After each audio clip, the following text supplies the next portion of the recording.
Welcome to the JJ Virgin Lifestyle Show with celebrity nutrition expert, fitness Hall of Famer, and 4-time New York Times bestselling author, JJ Virgin. JJ is a warrior mom whose knowledge and expertise have helped change hundreds of thousands of lives with over 3.5 million podcast downloads and appearances on Dr. Phil, Dr. Oz, The Today Show, Rachel Ray, Larry King Live. Whoa. This show is about you, not about me. I want to help you find practical, real-world ways to dial in your health and mindset so you can finally lose that weight and feel strong and energized. Stop settling for less than your personal best. It's time to find out how to look and feel better than ever. And I'll be right here with you the whole way. All right. You know what I put down for the title for this show today? I literally put this in. I just typed this into the show notes as Gluten Rant by JJ. And here's the deal. I actually did a Facebook and Instagram live on this a month plus ago. And I was like, oh my gosh, I must do a podcast on this. And now here I am. It's better late than never. This article came out from CNN, I think maybe 2 months ago, made me crazy. And because it's just misinformation that's hurtful to all of us. So today I'm going to be doing a gluten rant, and I'm going to be debunking the CNN article, Gluten-free diet not healthy unless you have celiac disease or non-celiac gluten sensitivity. Crazy. So we're going to be yakking about that. I'm going to be breaking it down. You'll understand why this information is absolutely nothing that you want to follow. And before that, I've got to do a shout out. And I'm going to do a shout out today to MZ Pops from the UK. I'm going to the UK too, by the way. I'm going to the UK this year to speak for, I'm kind of fan crushing on Chris Ducker, and I'm going to go speak at his Youpreneur Summit. Excited. Plus, I get to go to London. How fun. So health and wellness advice that's research-based, 5 stars.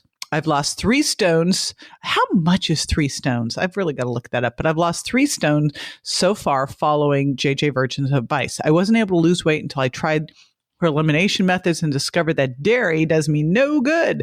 The podcast complements her advice in the books and keeps me on track.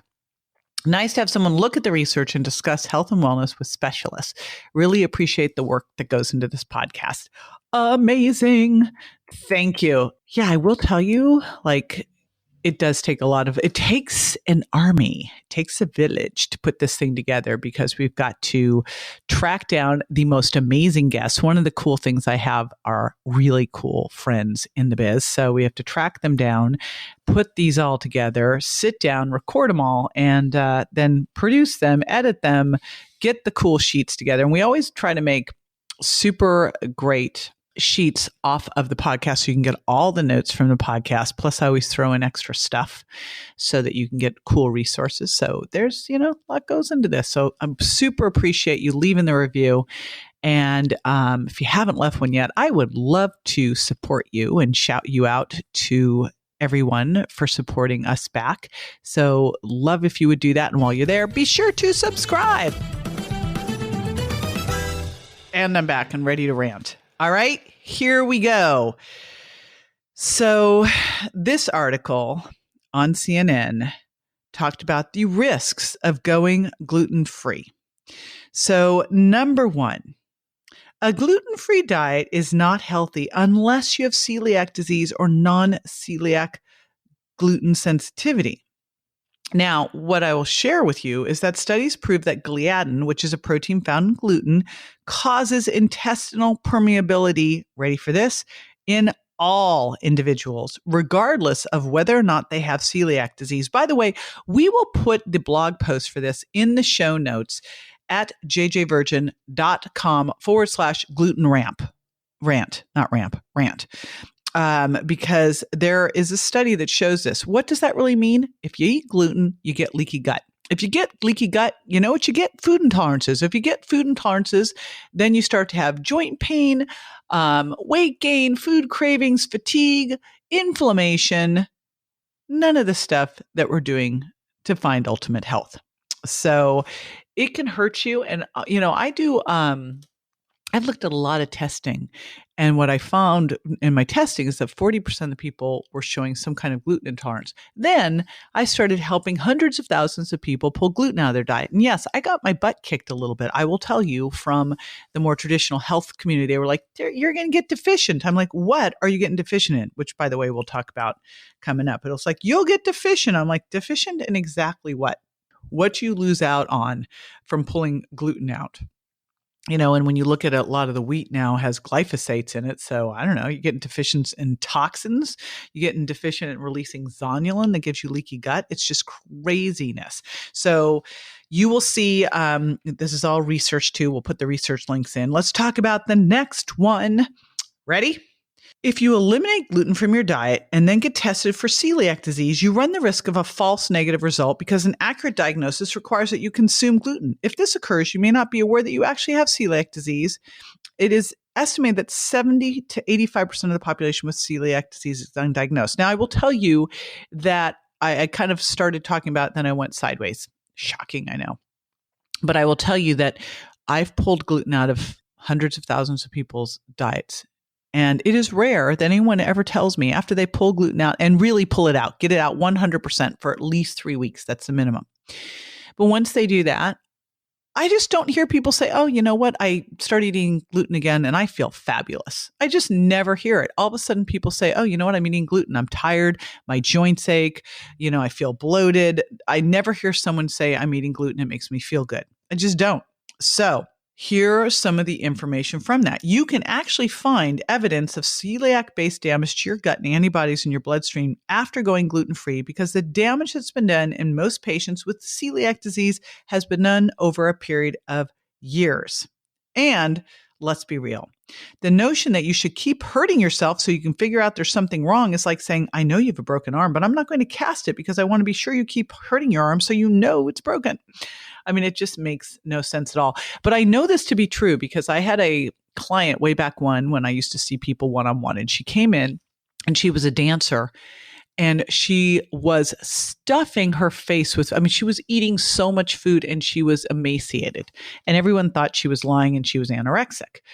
And so I looked at all of this and she had celiac disease. That's kind of one of the hallmarks of it. So we pulled the gluten out of her diet. And she got totally stable in her weight, looked great. And then she went to her traditional doctor who wanted her to start eating gluten so that she could confirm it. I'm like, are you ever going to eat gluten again? She goes, no. I go, what's the reason? Then we don't need to confirm anything. It's out of your diet. You already know that when you eat it, it hurts you. All right, here we go. Next one. If you don't know that you have celiac disease, you won't follow the diet as strictly as you may need to in order for the intestinal lining to completely heal and prevent complications such as anemia, osteoporosis, and lymphoma. Now, I don't know about you, but I don't like to underestimate people's ability to think for themselves. If you know the dangers of gluten, or if gluten makes you feel terrible, I think that we're pretty smart. You'll probably stay away from it.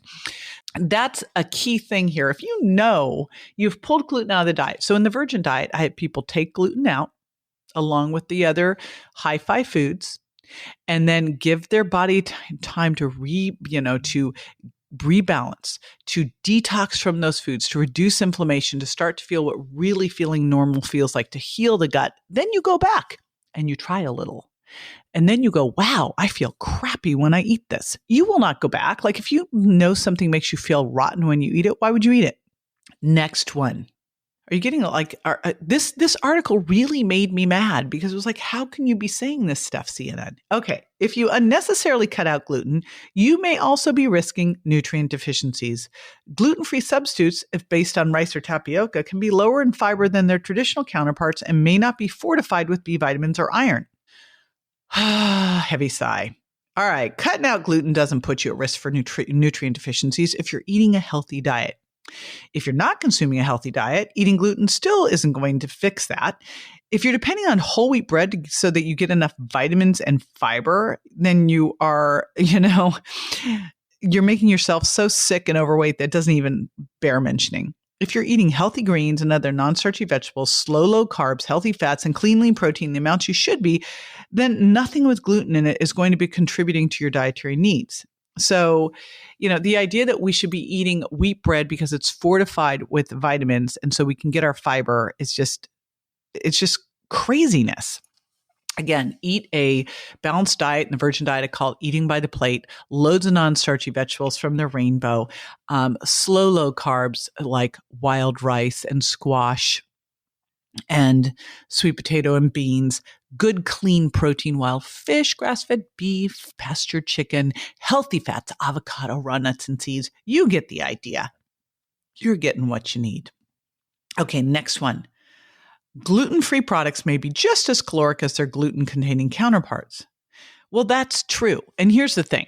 All right, I'll give you this one. I will concede this point, CNN, but the deal is gluten-free products are garbage. Like, I am not a fan of all this gluten-free. I call it gluten-free junk food. Like, what makes me crazy is you've got people who weren't eating, cookies and cake before, and then all of a sudden they're like, it's gluten-free. I'm like, just because it's gluten-free doesn't mean it's okay. So that does not make it okay. And so we don't want to get people jumping on that kind of bandwagon. So totally agree on that. Absolutely. 100%. Okay. Next one. We're getting there, guys. So breathe. I'm breathing. We're all breathing, but I just don't want you to have looked at that article and went, oh, okay, I should start eating gluten again. Oh my gosh, I'm saving you from that fate, although I know you're smarter than that. Okay. Cutting out gluten can also prevent you from getting to the root of a problem. For example, people may feel better cutting out wheat, but that's because they're sensitive to other components of wheat known as fructans, not gluten specifically. This is why I created the Virgin Diet. It walks you through testing foods one at a time to figure out which foods work for you and which foods don't. It doesn't mean it's okay to have gluten because another food may be bothering you. It's like in the analogy above, if you both sprain your arm and break it, the cast will still help you with the sprain. If you suspect that other foods might be bothering you, you can still go on to test those foods separately to create your long-term customized plan. But remember, gluten makes your gut leaky. Gluten increases intestinal permeability. If you've got that, you will create a situation where more foods will hurt you. You will become more intolerant to a wider variety of foods. Okay, final one. Adhering to a gluten-free diet can be socially challenging. Oh my gosh. Determining the real culprits for your digestive issues may help you enjoy more foods rather than eliminating suspected sources of discomfort that really aren't the true problem. All right. You know what's socially challenging? Lupus, autoimmune disease. And when you eat gluten, you put yourself at a high risk for leaky gut, which has been proven to cause autoimmune disease. And, I'll put some resources in here for my buddy, Dr. Tom O'Brien, and also when I did the podcast with Dr. Sarah Ballantine on the AIP protocol, and they talk at length about gluten, how gluten can impact autoimmune disease. Dr. Tom O'Brien wrote the book on it. And so here's the difference. Is it socially awkward to ask for gluten-free zoodles? I mean, really. And nowadays, actually, I think you're even cooler when you go gluten-free, right? The other thing I want to just do a little shout out for is I did build a product. Now, this isn't like I have celiac and I'm going to go eat wheat bread with this product. That's not the point of it. But what I did put together is a product that helps break down gluten, break down dairy, break down eggs, and break down soy. Why? Because those are the four of the top high food intolerance foods that I found. And what I wanted to make sure of is that when you are out eating, that you have something with you to protect you in case, you have any contamination. So that product's called Safety Net. I put that together for when I travel, because I travel a good half the time, and I take that with me. So I'm never stuck. It's my little safety net to protect me because sometimes mistakes happen. Okay. Now, after the break, I'll be answering a listener's question. So stay with me.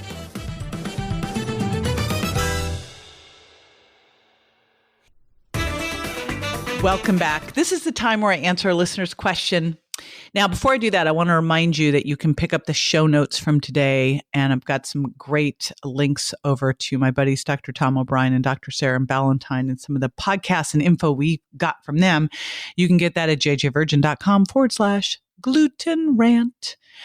And to continue the rant, this came in, and honestly, I get asked this so frequently in my social media when I'm doing my lives on Facebook at JJ Virgin Official and on Instagram at jj.virgin. I get asked about gluten-free products all the time. And, one of the recent ones from Ashley was, how about those gluten-free breads? Which ones are okay to use?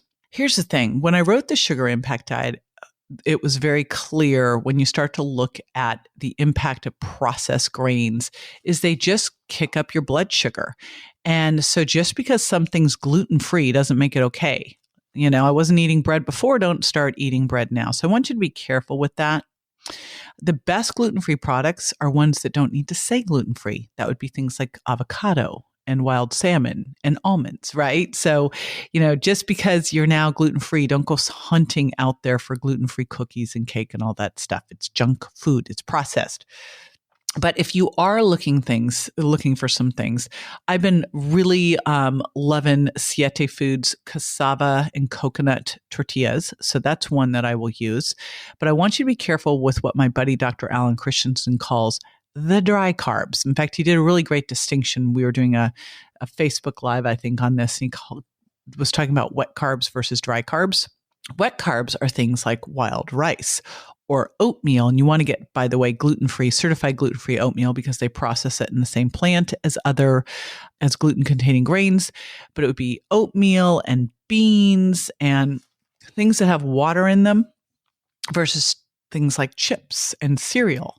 And what he talks about is how, chips and cereal, I know for me, they are a big trigger, but the wet foods you just tend to eat slow and you don't overeat on. So that's one of the things I want you to think of. And I also want you to look at, will these things hijack my blood sugar? So a lot of these gluten-free grains that they ground into flours still are going to create a big hijack on your blood sugar. So I prefer to do, like if I'm doing pasta, you can do shirataki noodles, you can do spaghetti squash, you can do zoodles, or I do lentil or black bean pasta.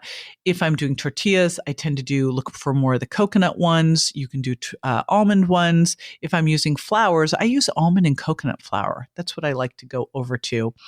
And chips are just very hard for me because I tend to lose my mind on them. I will be absolutely honest. So my rule of thumb on any of those is just to use a little bit of a crunch on salad as a crouton and try to stay away from that. All right. Hope that helps. If you haven't jumped in and reviewed the show yet, I'd love to shout you out. Just go jump on over to iTunes, leave a review, and while you're there, be sure to subscribe, and I will see you next time. Bye. That's all for this episode of the JJ Virgin Lifestyle Show, which marks another step towards a healthier body and mind. Don't forget to rate, review, and subscribe to the show, and we'll talk to you next week.